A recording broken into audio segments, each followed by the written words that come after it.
Welcome back, agents, to another Division 2 upload. I'm LtBuzzLitebeer, and in today's video, I am going to be using this recent Reddit post breaking down weaponry on the Title Update 10 PTS, giving you some handy graphics to follow along with, and my general thoughts and impressions about each weapon archetype. But before I begin, we are rapidly approaching 50,000 subs on the channel and would appreciate you taking the time to smash the subscribe button for intensive Division content, and make sure to ring the bell to never miss a future upload notification from my channel. And as always, I truly hope everyone is staying safe out there, and with that, let's begin. So all the stats that will be shown in today's video were compiled by this Reddit user, AA_Brian, and it looks like he has taken the base damage values, standard mag sizes, and listed reload speeds to complete this list.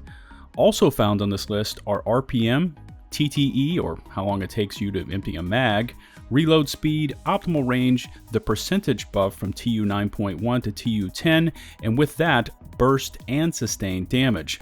So there's a lot to work with here, and I appreciate the effort this took. However, when looking at these values, it is important to view them in the correct context. These values don't give you the full story and assume many different variables, like the fact that you can spam the trigger as fast as possible to max out the RPM, or the fact that you are landing each and every one of your shots for optimal damage. Also, this list does not take into consideration accuracy or the stability of the weapon, and all bonuses and weapon talents are excluded. So first up are the SMGs, which overall received a large buff wave across the board. SMGs feature critical hit chance as their native talent, and if used properly, can deal huge amounts of burst damage due to their high rates of fire. Now, as you can see, the top 10 is quite varied, with all three vector variants placing in the top 6. Taking the top spot is the Tactical Vector SBR 9mm, as it has higher base damage than the other two variants, but has a slightly smaller base mag, so it will fall behind the other variants in the sustained damage comparison.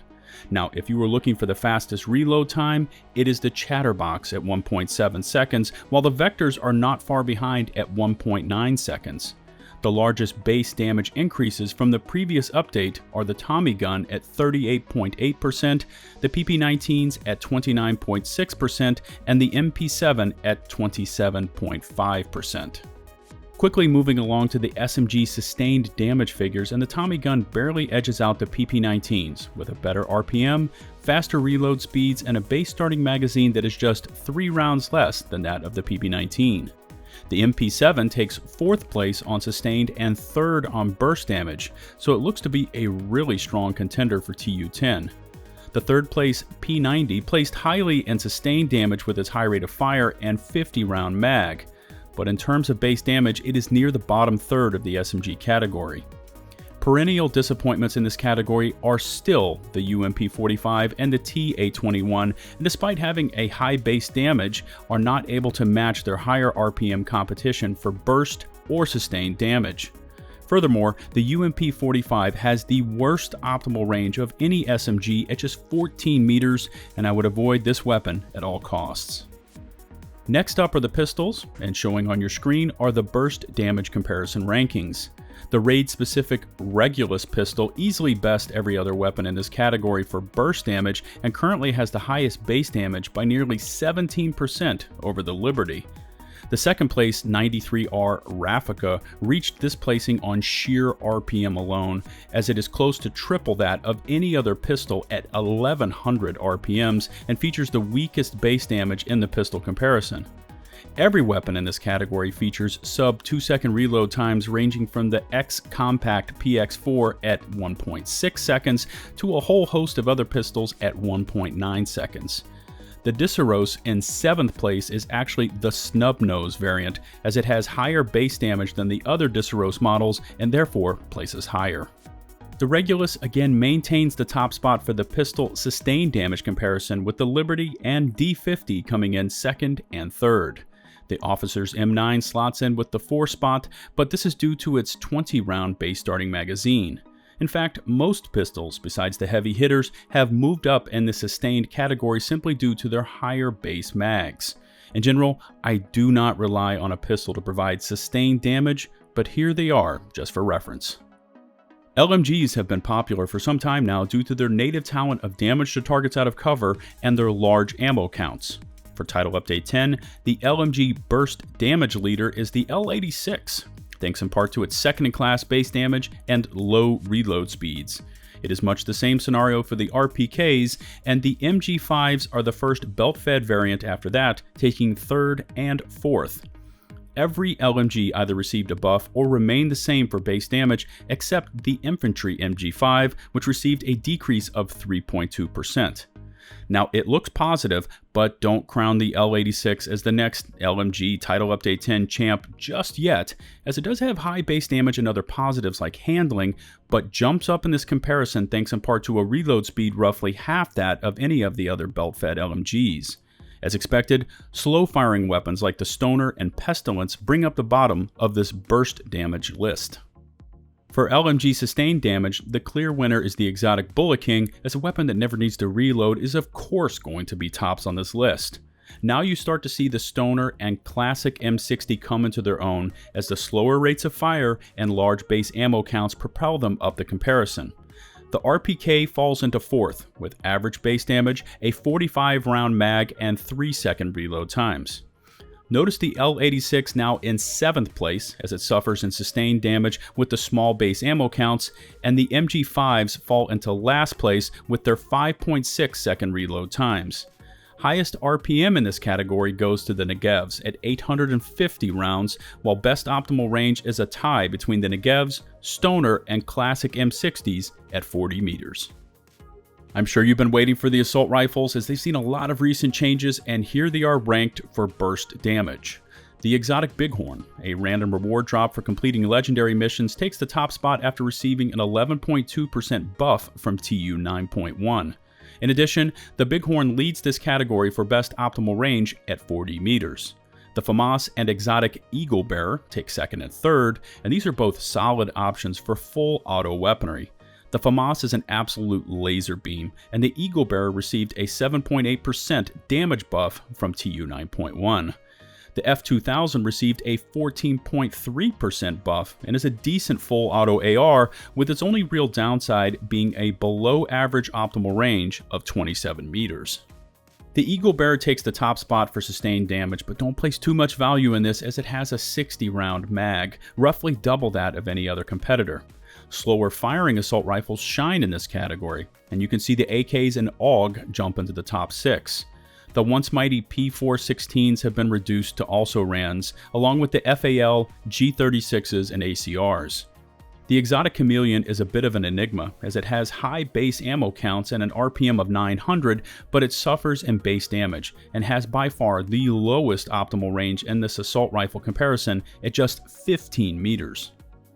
Shotguns received some much-needed love for Title Update 10 with sweeping base damage buffs, leading to the following burst damage rankings. Naturally, all the double-barrel variants, included the sawed-off sidearm models, lead this comparison for burst damage. After that, there is value to be found in the Super 90s, SASGs, M870s, and the ACS-12s.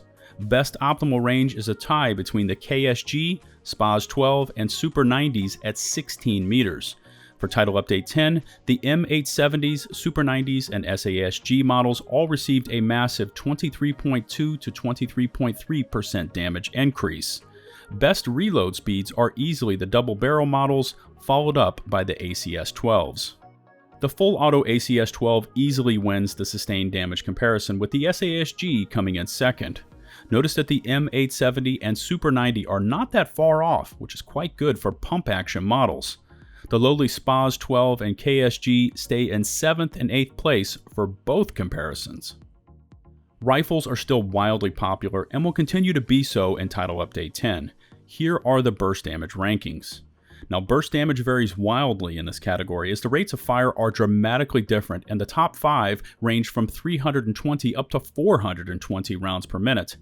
The popular classic M1A manages a solid 6th place finish, thanks in part to its 3rd place base damage figures only being limited by its RPM of just 180. The MDR, which received a 5.5% decrease, and the MK17, an 11.8% decrease, have both been knocked down several notches with these recent base damage nerfs. Best optimal range is a tie between all the M1A variants and the SIGs at 60 meters.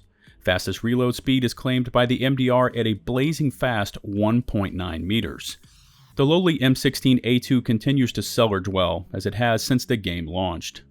Rifle sustained damage is a near statistical tie between the ACR SS and the lightweight M4, but this is in part thanks to their 30-round ammo counts and fast reload speeds.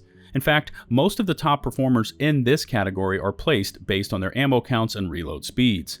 The question on most of your minds is if the classic M1A will still be viable, and that answer is yes. It still has high base damage and great optimal range. And if you are looking for a bit of an outlier, try using the 1886 or Diamondback, as they both received a 21.3% base damage increase and should hit like a cannon. Alright, we've reached the final category of marksman rifle burst damage, and this really comes down to the Nemesis and then everything else. Despite being a bolt-action variant, it still tops the SVD and G28 by nearly 12% and is receiving a headshot damage increase for Title Update 10. Best optimal range in this category is a tie between the Nemesis, SR1, M44s, G28, and the Mark 20s at 60 meters, while the Mark 20 takes the fastest reload time at just 2.2 seconds. Every marksman rifle other than the SVD received a base damage increase from TU 9.1, and this is possibly what knocked the SVD down in a category that it should be in first place. For marksman rifle sustained damage, the Nemesis again crushes the competition, beating the Mark 20s by over 14%. Now there is really not much to say here other than get used to using your Nemesis, and if you don't have one, search how to find the different pieces via the quest line so you can get one ASAP. Well, there you go, agents, all the different weapon archetypes and comparisons for both burst and sustained damage in Title Update 10, and as always, I look forward to reading your feedback in the comment section below. If you haven't yet smashed that sub button, please do so, and don't forget to ring the bell to receive all future upload notifications from my YouTube channel. If you liked the video, rate it with a thumbs up, if not with a thumbs down. If you feel like supporting my content creation outside of YouTube, I will include links to my Patreon and Teespring merch store in the video description below. Follow me on Twitter for all my latest thoughts concerning most things gaming related, and until the next one, this is LtBuzzLitebeer, signing off.